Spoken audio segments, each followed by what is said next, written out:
Madame, monsieur, merci de vous joindre au rendez-vous de votre magazine.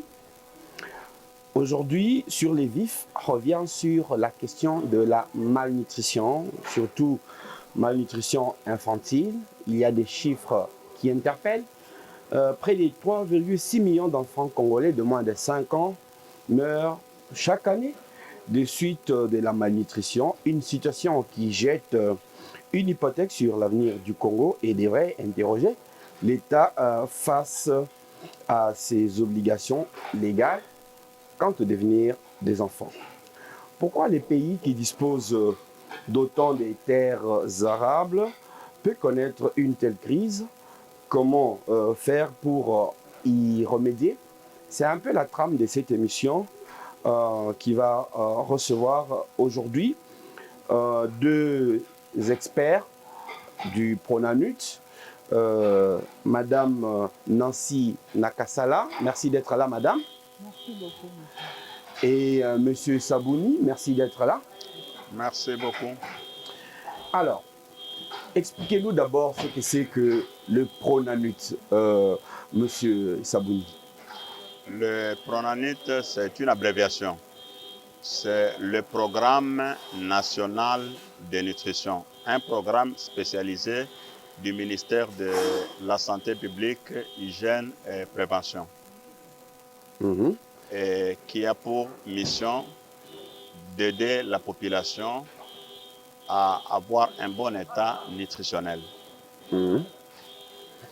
Ok, très bien. Alors, j'ai dit d'entrée des jeux que nous allons parler de la malnutrition.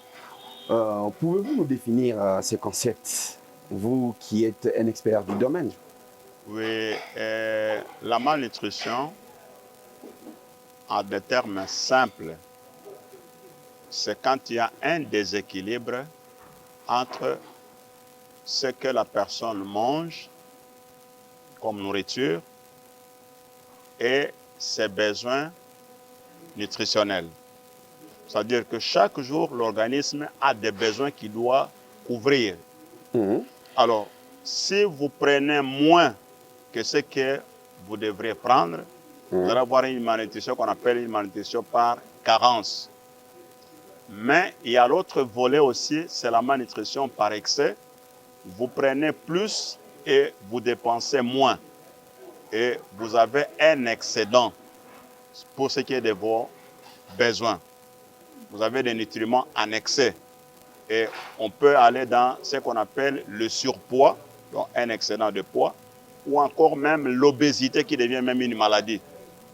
Donc on a un poids excessif par rapport au poids idéal.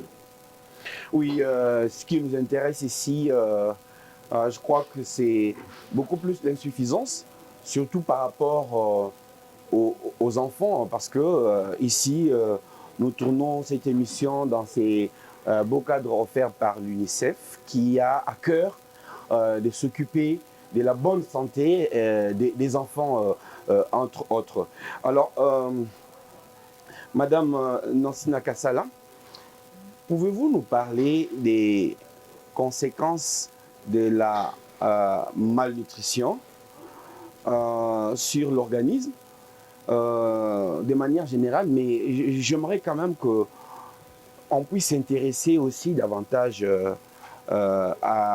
aux enfants, les enfants en bas âge de moins de 5 ans. Oui, parlons des conséquences de la malnutrition. La malnutrition a beaucoup de conséquences. Chez l'enfant, nous verrons que l'enfant ne sera pas apte dans la vie. L'enfant qui ne reçoit pas ce qu'il a besoin. Vous voyez, l'organisme a besoin de telles quantités de protéines, de nutriments, mais l'enfant reçoit moins. Cet enfant sera vulnérable à beaucoup de maladies. Le système immunitaire de l'enfant ne sera pas fort pour combattre beaucoup de maladies. Cet enfant sera vraiment exposé.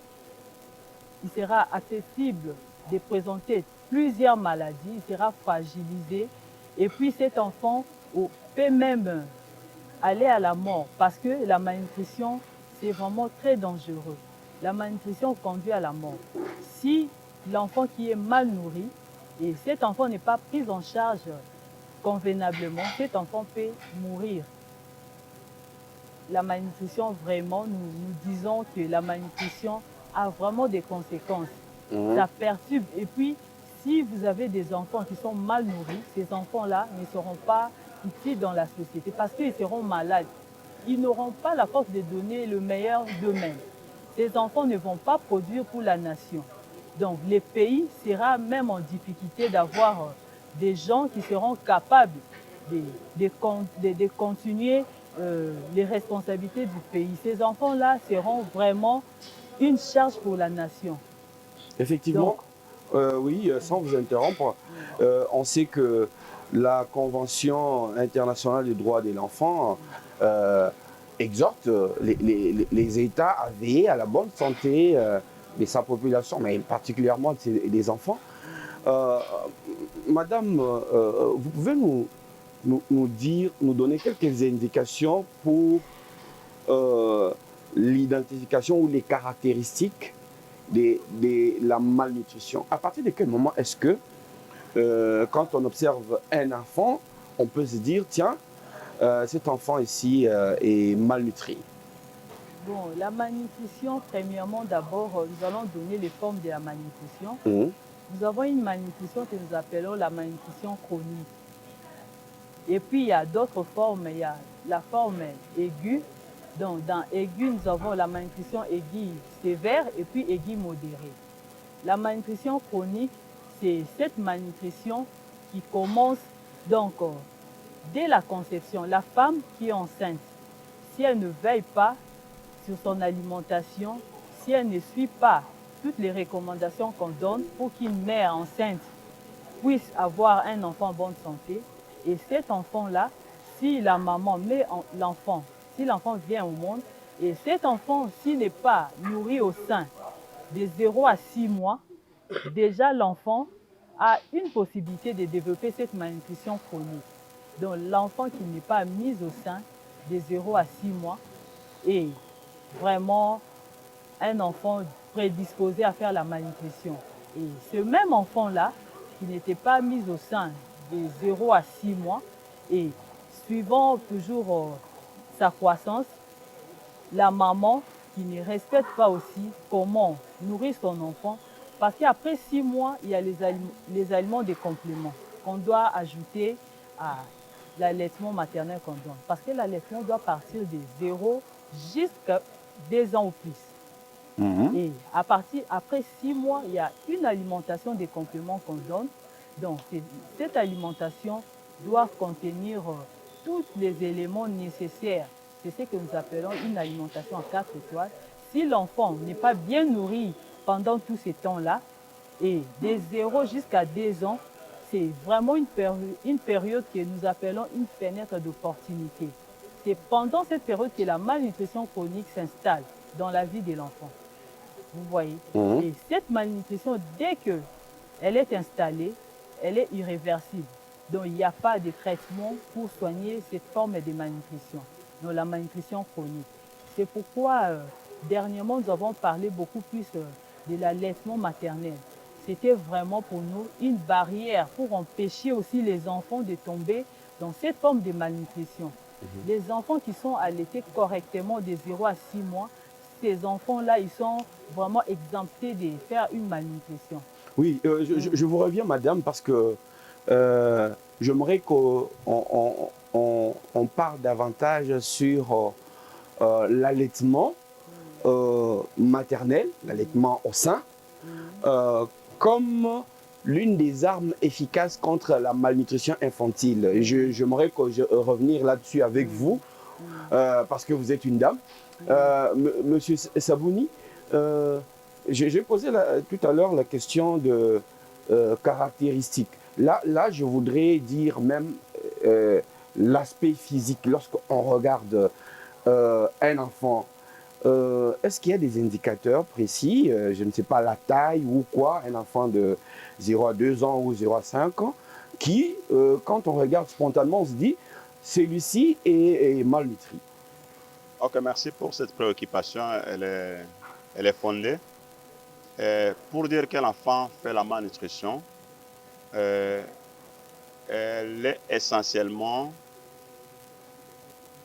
classée selon les mesures que nous appelons les mesures anthropométriques, les mesures sur le corps humain. Ok. C'est-à-dire, on ne regarde pas d'emblée comme ça un enfant et le déclarer mal nourri. Mhm. Par exemple, pour la malnutrition chronique dont ma consoeur Nancy vient de vous présenter, pour déclarer qu'un enfant a fait la malnutrition chronique, il faut prendre sa taille quand l'enfant a 2 ans, donc le jour de son 2e anniversaire. Mhm. Parce que cette malnutrition s'installe pendant les 1000 premiers jours dès la conception au 2e anniversaire. De la conception. Oui, elle s'installe progressivement. Ah bon? Donc à partir du sein de la maman, Si on il ne y a fait des pas, risques que oui, si la maman n'est pas bien nourrie, Oui.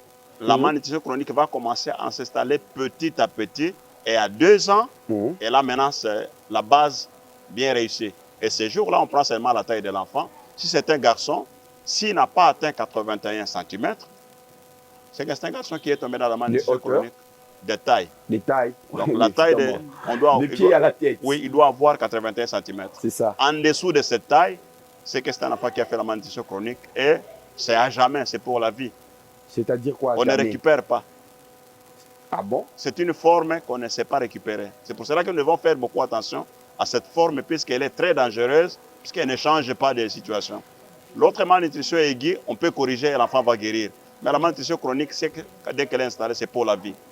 Ah, donc Les conséquences continuent toute la vie. on doit veiller spécialement à cette période Des 1000 premiers jours. des 1000 premiers jours. Dès la conception jusqu'à 2 ans, on doit tout faire pour éviter que l'enfant ne tombe dans cette malnutrition. Là, il s'agira de l'enfant ou de sa maman aussi. Les deux. Mhm. C'est le couple mère-enfant. Ok. La maman, quand elle est enceinte, mais dès qu'elle met au monde, maintenant l'allaitement et l'alimentation de l'enfant jusqu'à 2 ans. Mhm. Alors, la fille, si elle n'a pas atteint 79,3 cm, c'est fini. Vous l'avez raté toute la vie. Et les conséquences vont la poursuivre même à l'âge adulte. Vous allez voir même certaines césariennes vont intervenir puisque le bassin n'a pas été bien constitué. La fille va grandir, mais elle aura un bassin qu'on appelle bassin rétréci à cause de la malnutrition chronique. Et le jeune homme ne sera pas fort toute sa vie. Au niveau de l'intellect, il ne sera pas intelligent. Ça, c'est la malnutrition chronique. Et on est moins productif. Donc, ça prépare les gens à être pauvres et à être un pays sous-développé, la malnutrition chronique. Ça, c'est très grave. C'est grave. Ça veut dire que si vous ne faites pas attention, toute une génération de gens peuvent se retrouver comme ça, inutiles, parce qu'on ne s'est pas bien occupé des enfants en bas âge. Malheureusement pour notre pays, Oui. presque un enfant sur 2 fait cette malnutrition chronique. Un enfant sur 2. Oui. Donc, dans ce pays, nous sommes à 42%. Donc, sur 100 enfants, 42 font la malnutrition chronique. Vous voyez, c'est cette proportion. Et quand on les multiplie pour la population de la RDC, on est au-delà de 6 millions d'enfants. Oui. Qui font la malnutrition chronique, qui sont inutiles à la société. Mais si vous le projetez 10, 20 ans plus tard, ça signifie une frange importante de la société qui va se retrouver. Cette situation vient de faire maintenant 20 ans. Oh. Dans cette situation. Donc, depuis les années 2000 jusqu'en 2020, c'est ça le pays. Ça fait 20 ans, le pays est dans cette situation. Et donc, nous avons des enfants qui se promènent dans les quartiers, mais qui ont fait la malnutrition chronique. D'autres ont grandi. Ils sont même à l'école, mais ils ont fait la malnutrition chronique. Ils sont à l'école maternelle. D'autres ont fait même l'école secondaire. Parce que pendant 20 ans, l'enfant qui avait fait la malnutrition chronique, en 2000, en 2020, il a déjà 22 ans. 22 ans, oui. Mais il est dans la société. Oui. Mais personne ne le sait. Tout simplement parce qu'on n'a pas pris sa taille quand il avait 2 ans. Le jour de l'anniversaire, c'est un bon moment de vérifier la taille des enfants. Et nous sommes en train d'encourager les mamans, quand l'enfant a 2 ans, alors qu'on prépare la nourriture de fête, qu'on aille aussi au centre de santé pour prendre sa taille. Pour savoir si on est en train de fêter la fête ou si on est en train de fêter la défaite. Parce qu'il y a 2 types de fêtes. On peut fêter la fête de l'enfant puisqu'il a réussi, il a échappé à la malnutrition chronique, mais on peut aussi fêter sa défaite. Et c'est ce qui est grave dans le pays. Donc, sur 100 mamans en RDC, 42 mamans fêtent la défaite. Je vous reviens, Monsieur Saboni. Madame, on sait, cette émission sera, au fait, j'ai dit pour les téléspectateurs, en 2 éditions. Et la première phase, on est en train de parler sur la malnutrition, mais après, on va parler sur l'alimentation liée à la malnutrition et la sensibilisation sur un produit particulier contre la malnutrition.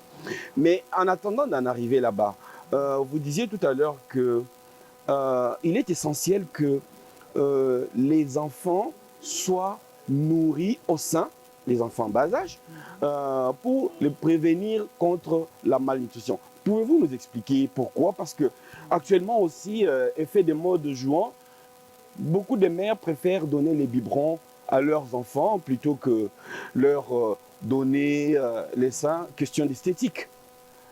Oui, c'est par ignorance que le mère font cela. Un enfant qui vient de naître, dans les heures qui suivent l'accouchement, cet enfant doit être immédiatement mis au sein. Parce que le premier lait qui sort, c'est ce lait-là que nous appelons un vaccin. C'est un vaccin qui pourra protéger la vie de l'enfant. C'est vaccin que nous appelons les colostrums. Ce vaccin va protéger l'enfant contre beaucoup de maladies.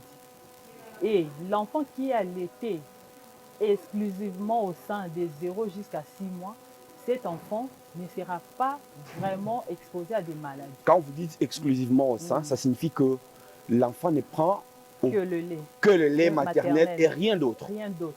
Ah bon? Pas de l'eau. Pas de l'eau? Pas de l'eau. Parce que dans le lait maternel, il y a tout. Il y a même de l'eau.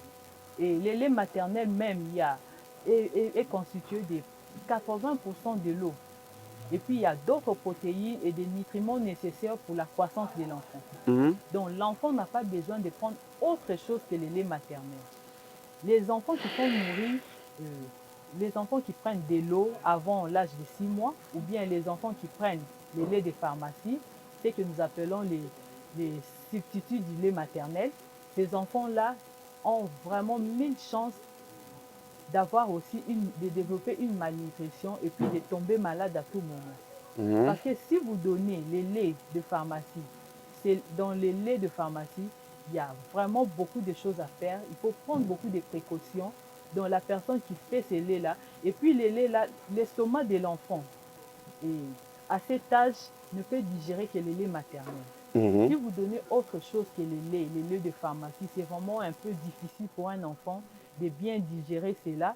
Et puis, quand l'enfant ne digère pas bien, donc il ne récupère pas tous les nutriments nécessaires pour sa croissance.